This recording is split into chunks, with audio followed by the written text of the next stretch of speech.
మన సార్వత్రిక ఎన్నికలు లోక్సభ ఎన్నికల ఫలితాలు దేశవ్యాప్తంగా దాదాపు చివరి దశలో ఉన్నాయి. అన్నీ ప్రకటించబడుతున్నాయి. మన కరీంనగర్ లోక్సభ స్థానం నుండి నేను బీఆర్ఎస్ పార్టీ తరఫున పోటీ చేసే విషయం మీకు అందరికీ తెలుసు. అయితే ఈరోజు ఎన్నికల ఫలితాల్లోపట బండి సంజయ్ గారు భారతీయ జనతా పార్టీ అభ్యర్థిగా వారు మంచి మెజార్టీతోని వారు గెలవడం జరిగింది. నేను ఈ ఎన్నికల్లో మరి ఓటమి పాల్గొనడం జరిగింది. మొదటిగా నేను బండి సంజయ్ గారికి శుభాకాంక్షలు తెలియజేస్తున్నాను. ఈ ఎన్నికల్లో వారు విజయం సాధించినందుకు. ఇదే సందర్భంలో మరి నా గెలుపు కోసం మరి చాలా కష్టపడి ఎన్నికల్లో పోటీ చేసినప్పుడు అందరం కూడా గెలుస్తామని చెప్పే పోటీ చేస్తాం. అయితే నామినేషన్ వేసిన నాటి నుండి మా పార్టీ కార్యకర్తలు గ్రామం నుండి రాష్ట్ర స్థాయి వరకు ఉన్నటువంటి పార్టీ నాయకత్వం మొత్తం కూడా మా జిల్లా పార్టీ అధ్యక్షులు 2 జిల్లాలు, ముఖ్యంగా కరీంనగర్ జిల్లా, సిరిసిల్ల జిల్లా, జగిత్యాల, హనుమకొండ, అదేవిధంగా సిద్దిపేట జిల్లా వ్యాప్తంగా ఉన్నటువంటి ఈ కరీంనగర్ పార్లమెంట్ నియోజకవర్గంలో మరి జిల్లా పార్టీ మొత్తం కూడా కష్టపడి పనిచేశారు. ఒక 5 మాసాలు దాదాపు మా కార్యకర్తలు పెద్ద ఎత్తున ప్రచారం చేశాం. ప్రతి ఓటర్ మహాశయుని ప్రతి ఇంటిలో కలవడం జరిగింది. ఒకానొక సందర్భంలో ప్రజలు కూడా చాలా స్పష్టంగా ప్రస్తుతం ఈ రాష్ట్రంలో ఉన్నటువంటి కాంగ్రెస్ ప్రభుత్వము మరి ఇదివరకు ఉన్నటువంటి కేసీఆర్ గారి నాయకత్వంలో ప్రభుత్వం వేరే చేసుకొని మరి తప్పనిసరిగా మరి ఆ స్పందన చూసి మేము గెలుస్తామనేటువంటి విశ్వాసంతో కూడా మరి కష్టపడి పనిచేయడం జరిగింది మేమందరం కూడా. కానీ దేశవ్యాప్తంగా జరుగుతున్న ఎన్నికలు ఇవి లోక్సభ ఎన్నికలు కాబట్టి ప్రజలు, ముఖ్యంగా ఓటర్ మహాశయులు కరీంనగర్ పార్లమెంట్ నియోజకవర్గంతో పాటు తెలంగాణ రాష్ట్రంలో ఉన్నటువంటి అన్ని స్థానాలు అంటే 17 లోక్సభ స్థానాల్లో ప్రజలు ఒకే విధంగా ఆలోచించినట్టు ఇలా ఫలితాలు అర్థమవుతున్నాయి. ఎందుకంటే ప్రజలు కాంగ్రెస్కు, బీజేపీకి మరి ఓట్లు ఎక్కువ వేశారు మాకంటే. మేము అన్ని స్థానాల్లో కూడా మరి 3వ స్థానంలో ఉన్నాం. ఒక ఖమ్మంలో అటు బీజేపీ అభ్యర్థి ఉండడా లేడా కాబట్టి, కానీ ఓట్ల గెలుపు శాతం చూసినట్టయితే దాదాపు 3వ స్థానం అనుకోవచ్చు మేము. కాబట్టి అన్ని లోక్సభ సీట్లలో ఆ విధమైన తీర్పు ఎందుకు వచ్చింది చెప్పి మరి నేను వ్యక్తిగతంగా విశ్లేషించిన సందర్భంలో మా మిత్రులందరూ కూడా మాట్లాడుకున్న సందర్భంలో మాకు అర్థమైంది ఏంటంటే ఓటర్ మహాశయులు ఈ లోక్సభ ఎన్నికల్లో మరి బీఆర్ఎస్కు ఇప్పుడు వేయకపోవడం అనే దానిపైన చర్చించుకొని మాకు వేయలేదు ఓట్లని మేము భావిస్తున్నాం. కారణం ఏంటంటే ఇక్కడ రాష్ట్ర ప్రభుత్వం లేదు, బీఆర్ఎస్ ప్రభుత్వం ఇక్కడ లేదు, ఇక్కడ కాంగ్రెస్ ప్రభుత్వం ఉంది, ఢిల్లీలో బీజేపీ ప్రభుత్వం నడుస్తున్నది. కాబట్టి ఆ 2 పార్టీల పట్లనే మరి ఓటర్ మహాశయులు ఆలోచించి నిర్ణయం తీసుకున్నట్టు మేము భావిస్తున్నాం. ఎందుకంటే 17 లోక్సభ స్థానంలో అదే విధమైనటువంటి ఆలోచన వచ్చింది. మేము తప్పనిసరిగా గెలుస్తామనుకున్నటువంటి స్థానాలు ముఖ్యంగా మెదక్, కరీంనగరు, అదేవిధంగా మరి 2-3 స్థానాలు, మిగతా స్థానాలు ఇవన్నిట్లో కూడా మేము తప్పనిసరిగా గెలుస్తామనే విశ్వాసం మాకుండే ఒకనొక సందర్భంలో బట. కానీ ఓటర్ మహాశయులు తీర్పు మాత్రము మరి అన్ని 17 లోక్సభ స్థానాల్లో పట్ల కూడా కాంగ్రెస్, బీజేపీ ఆ 2 పార్టీల వైపునే ఓటర్ మహాశయులు ఓట్లు వేసినట్టు భావిస్తున్నాం. దాని ముఖ్యమైన కారణము మరి ఇక్కడ రాష్ట్రంలో కేసీఆర్ గారి ప్రభుత్వం లేదు కదా, బీఆర్ఎస్ ప్రభుత్వం లేదు కదా అనేటువంటి ఆలోచనతో ఉన్నది తప్పితే మేము వేరే విధంగా నేను భావించడం లేదు. అయితే ఇదే సందర్భంలో పట మరి భారతీయ జనతా పార్టీకి ఓటు వేయడం కంటే కూడా ప్రచారంలో కూడా మోడీ గారికే ఓటు వేయాలి, ఇది మోడీ గారికి ఓటు వేయాలి, ఢిల్లీలో మోడీ గారు ఉండాలని చెప్పి మేము ప్రచారం చేస్తున్న సందర్భంలో చాలామంది ఆ విధమైన అభిప్రాయంతో ఉండే. కానీ వాళ్ళు ఏమర్థమైపోయింది, 2 పెద్ద ఎత్తున ప్రచారం చేసింది బీజేపీ ఈ తెలంగాణ రాష్ట్రంలో.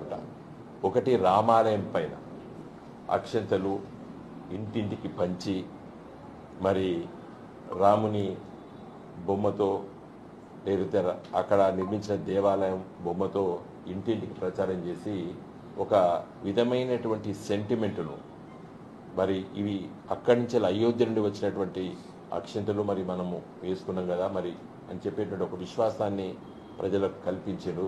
దురదృష్టవశాత్తు ఎన్నికల రాజకీయాల్లో ఓట్లాడేటప్పుడు ఆ విధంగా ఉండొద్దు. ఎలక్షన్ కమిషన్ చర్యలు తీసుకోలేదు. కానీ ఇవాళ ఏం అర్థమైంది, తెలంగాణ ప్రజలు అర్థం చేసుకోవాలి, బీజేపీకి ఓట్లు వేసిన అందరూ కూడా అర్థం చేసుకోవాలి. ఇలా అయోధ్య ఎక్కడైతే రామాలయం కట్టిరో అక్కడనే బీజేపీ ఓడిపోతారు. ఇంకా తుది ఫలితం రాలేదు, కానీ తప్పనిసరిగా ఓడిపోతుంది అయోధ్యలో బీజేపీ. ఇంకా ఇప్పుడు నేను మిగతా విషయాలు మాట్లాడదలుచుకోలేదు. ఆ రామాలయం ఏ స్థాయికి వచ్చింది, ఎంత నిర్మించిండ్రు, అవన్నీ కూడా ప్రజలు ఆలోచిస్తారు. కాబట్టి అయోధ్యలనే ఓడగొట్టిండ్రు బీజేపీ పార్టీని. అన్నిటికంటే అతి ముఖ్యమైన విషయం ఇవాళ పత్రికా విలేకరుల ద్వారా యావత్తు తెలంగాణ ప్రజలకి, దేశ ప్రజలకు చెప్పదలుచుకున్నాను. మోడీ గారు మోడీ మోడీ మోడీ మోడీ మోడీ 400 సీట్లు గెలుస్తాడు, 400 సీట్లు గెలుస్తాడు అనేది ఒక సైకిక్ క్రియేట్ చేశాడు మోడీ ప్రచారం వల్ల. మోడీ గారికి తెలుసు ఉత్తర భారతదేశంలో ఓడిపోతున్నాడు కాబట్టి 400 సీట్లు గెలుస్తున్నాడు, అక్కడ మనం కూడా ఓట్లు వేయాలని చెప్పి దక్షిణ భారతదేశం నుండి ముఖ్యంగా తెలంగాణ రాష్ట్రము, ఆంధ్రప్రదేశ్ రాష్ట్రము, కర్ణాటకలో అక్కడ ఇక్కడ కొన్ని ఓట్లు ఎక్కువ దండుకున్నారు. వాళ్ళు కొన్ని సీట్లు కూడా గెలిచింది. ఇప్పుడు 8 సీట్లు దాదాపు గెలిచే స్థాయిలో ఉన్నది ఇవాళ తెలంగాణ రాష్ట్రంలో కూడా బీజేపీ. అసలు మోడీ గారికి ఇలా ఆయన పోయినసారి ఓట్లల్లో మెజార్టీలో బట పావులవంత మెజార్టీ కూడా రాలేదు. ఒకనొక దశలో బట రెండో రౌండ్లో బట 8,000 ఓట్లు తక్కువ వచ్చినాయి మోడీ గారికి. మోడీ గారే ఓడిపోతున్నారా అని చెప్పి భయం కూడా బీజేపీ శ్రేణుల్లో కలిగింది ఇవాళ ఉదయం పూట. అంటే మోడీ గారు ఆయనకున్నటువంటి ఈ మీడియా ప్రపంచం గుప్పెట్లో పెట్టుకొని, సోషల్ మీడియాను గుప్పెట్లో పెట్టుకొని పెద్ద ఎత్తున 400 సీట్లు గెలుస్తున్నాడు మోడీ, 400 సీట్లు గెలుస్తున్నాడు మోడీ అని చెప్తే ఇలా బీజేపీ అధికారం సొంతంగా వచ్చే అవకాశమే లేదు. ఇవాళ 272 సీట్లు గెలుస్తలేదు బీజేపీ పార్టీ. మరి మోడీ గారికి నైతిక హక్కు ఎక్కడున్నది? ఇలా బీజేపీ పార్టీ ఓటమి పాలైంది. తన సొంతంగా ఇవాళ ప్రభుత్వాన్ని ఏర్పాటు చేయలేదు బీజేపీ పార్టీ. 272 సీట్లు రాలేదు బీజేపీకి. మరి నైతిక బాధ్యత ఎవరు తీసుకోవాలి కదా? మోడీ గారు తీసుకోవాలి కదా. 272 సీట్లు గెలిపియాలి కదా. పోయినసారి 303 సీట్లు ఉండే కదా. ఆ 400 సీట్లు గెలుస్తున్నాము, 400 సీట్లు గెలుస్తున్నాడు మోడీ గారు. ఢిల్లీలో మోడీ గారు ఉండాలి, మోడీ గారు ఉండాలని చెప్పి ప్రచారం చేసి తెలంగాణలో 8 సీట్లు కూడా వాళ్ళు గెలిచే అవకాశం వచ్చింది అలా. అంటే ఆ విధమైనటువంటి ఆ సైకాలజీని ప్రజలపైన రుద్దబడ్డది. ఇప్పటికైనా అర్థం చేసుకోవాలి, ప్రజలకి కావాల్సింది అభివృద్ధి, ప్రజలకి కావాల్సింది అభివృద్ధి. ఇప్పటికైనా నేను బండి సంజయ్ గారికి చెప్తున్నాను, దయచేసి మీరు కొంత ధర్మం అంటే భగవద్గీతలు ఏం చెప్తుంది? ధర్మము నీ బాధ్యతను నిర్వహించాలని చెప్తుంది. ఒక పార్లమెంట్ సభ్యుడిగా మీరు అవకాశం వచ్చింది. నేను ప్రతిపక్ష పార్టీగా ఇప్పుడు మేము ఉన్నాం. మేము తప్పనిసరిగా మరి మా సూచనలు తీసుకోకపోతే తీసుకోపోకూడదు. కానీ పత్రిక ద్వారా ప్రజా సమస్యల్ని లేవనెత్తే సందర్భంలో పట్ల కూడా ప్రజల పక్షాన పని చేయండి. ఇంతకంటే నేను ఎక్కువ ఏం చెప్పదలుచుకోలేదు. బండి సంజయ్ గారికి మరి అదృష్టవంతుడు, మోడీ గారి పేరు మీద మళ్ళొకసారి గెలిచిండు. 2 సార్ల నా ఓటమికి కారణం మోడీ గారే. 2 సార్లు నేను ఓడిపోవడం కారణం మోడీ గారు. కాబట్టి సంజయ్ గారు మంచిగా పనిచేయండి. ఎందుకంటే ప్రజల కోసం ఉన్నాం మనం. తప్పనిసరిగా వ్యక్తిగత దూషణలు, వ్యక్తిగత విమర్శలు చేయను. ఏదైనా కూడా సమాజం అభివృద్ధి కోసం చేస్తాం. నాకు ఇంతకుముందే మిత్రులు పొన్నం ప్రభాకర్ గారు ప్రెస్ మీట్ పెట్టారు. మరి ఆయన నోటి దురుదైందో నాకు అర్థం కాదు. వినోద్ కుమార్ పీడ పోయిందంటాడట. ఎందుకే ప్రభాకర్, మీరు మంత్రి అయినారు, ఇప్పుడు ఒక గౌరవప్రదమైన స్థానంలో ఉన్నారు, మంచిగా మాట్లాడాలి కదా. నేను కరీంనగర్ నగరానికి 1000 కోట్లు పట్టుకొచ్చినందుకు పీడ నా కరీంనగర్కి. స్మార్ట్ సిటీ నువ్వు ఎంపీ నువ్వు ఒక 5 రూపాయలు తెచ్చినవా కరీంనగర్ మున్సిపల్ కార్పొరేషన్కి? నేను 1000 కోట్లు పట్టుకొచ్చిన. అది పీడన పొన్నం ప్రభాకర్ గారు ఇంకా కరీంనగర్కి నేరుగా హైదరాబాద్ రైల్వే లైన్ కావాలని చెప్పి 70 ఏండ్ల ఆకాంక్ష కరీంనగర్ ప్రజలు.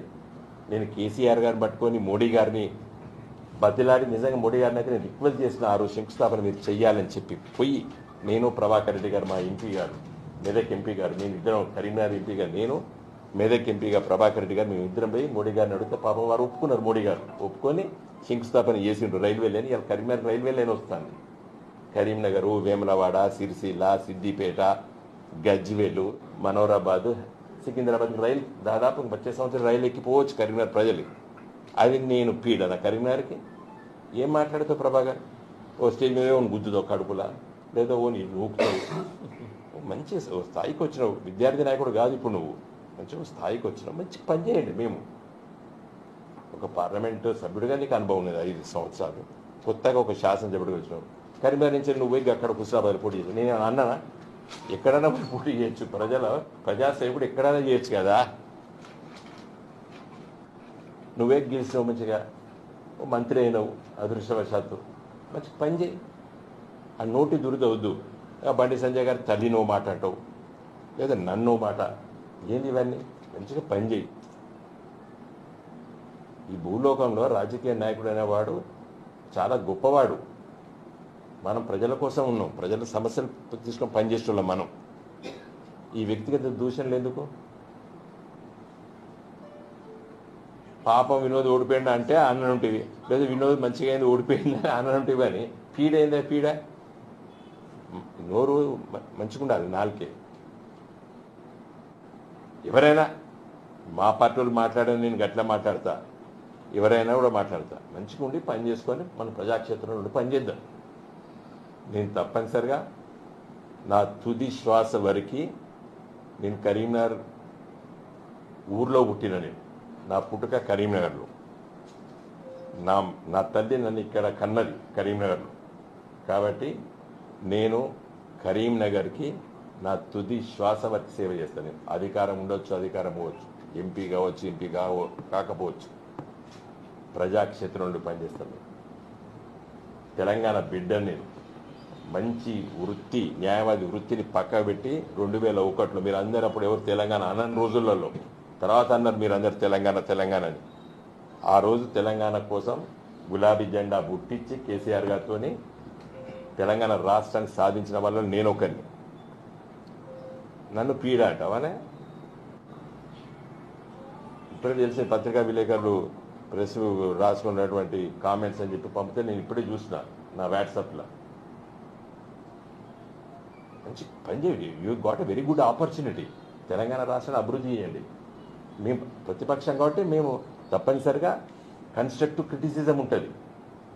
నేను రేపు పొద్దున కూడా నేను ప్రతిరోజు కూడా కన్స్ట్రక్టివ్ క్రిటిసిజంతో పనిచేస్తాం. మంచిగా చేస్తే మంచిగా చేస్తామని చెప్తాం. కాబట్టి ఇంకో మొన్నగా తోరణం తీసేస్తా అన్నాడు. బరాబర్ గట్టిగా మాట్లాడినా, కొట్లాడినా, లీగల్ పాయింట్ చెప్పినా. అందుకే మీ క్యాబినెట్లో దాన్ని ఆమోదించలేదు, వాయిదా చేసుకున్నారు. నేను ఇవాళ నాకు ఎంతగా సంతోషం ఉన్నది. అది ఆ చర్య దుందుడు చర్య. అది మీ ముఖ్యమంత్రి రేవంత్ రెడ్డి తీసుకున్న నిర్ణయం. అది తప్పని చెప్పిన నేను. కాకతీయులు, వెనకబడ్డ తరగతులు, సామాజిక వర్గాంచలు వచ్చిన వాళ్ళు, యావత్తు దక్షిణ భారతదేశాన్ని పరిపాలించిన వాళ్ళు, వాళ్ళ గౌరవాన్ని కోసం ఆ రోజు పెట్టుకున్నాం. వాళ్ళ చెరువులు, కుంటలు, 42,000 చెరువులు నిర్మించిన వాళ్ళు. అవన్నీ చెప్తాం ఒక రాజకీయ పార్టీగా. గులాబీ జెండా పుట్టింది తెలంగాణ కోసం, తెలంగాణ ప్రజల కోసం. మేమందరం కూడా ఆ జెండా కింద పనిచేసే వాళ్ళం. రానున్న రోజుల్లో కూడా ఇదే విధంగా పనిచేస్తాను. మరొకసారి బండి సంజయ్ గారికి శుభాకాంక్షలు తెలియజేస్తూ సెలవు.